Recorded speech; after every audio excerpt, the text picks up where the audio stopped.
Once there was a king named Perseus. He had a daughter named Dana. Perseus heard of a prophecy that he would someday be overthrown by his grandson. Because of this, he locked Dana in a bronze chamber underground. Despite this attempt to keep Dana from having a child, Zeus came down in a shower of gold and impregnated her. Their son was Perseus. However, when Acrisius found out about Perseus, he decided to get rid of them both. He put them in a large chest and casted them out into the ocean.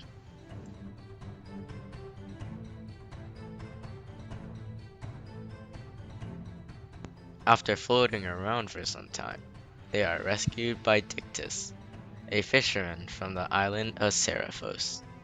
Dictys invited Perseus and Dana to the island where Dictys's brother, Polydectes, was king. Polydectes fell in love with Dana and wished to marry her. She rejected him. Because Perseus was there, Polydectes could not force her to marry him. He then planned a wedding with another woman, and when Perseus showed up with no gift, he sent Perseus off to get Medusa's head. Perseus wandered pointlessly for a few days, until he met Hermes and Athena, who were willing to help Perseus on his quest. They gave to Perseus the winged sandals of Hermes and the sickle of Cronus, as well as a polished shield, to use as a mirror. They directed him to Graea, or Grey Women, who would tell him the location of the nymphs of the north. After he followed Hermes' directions, he entered the cave of the Graea, or Grey Women. The Graea were a trio of women who between them had a single eye. As they passed the eye from one woman to another, Perseus snatched it and used it as ransom to find the location of the nymphs of the north. After the Graea told Perseus of the location, he returned the eye. He then flew to the location of the nymphs of the north, who gave him both a magic wallet and a cap that made the wearer invisible. He also learned the location of the Gorgon's secret lair, a place where men are turned to stone. When Perseus arrived, Medusa and her two fellow Gorgons were fast asleep.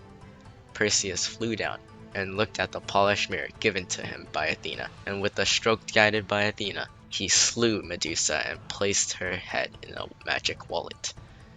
Her sister Gorgons woke up and attacked Perseus, but he flew away from their attack and was safe. On his journey back, he noticed that a beautiful maiden was chained to a rock. This maiden was Andromeda, who was being sacrificed to Poseidon for her mother's boasting of her beauty. As she told Perseus of her predicament, a sea monster rose out of the sea.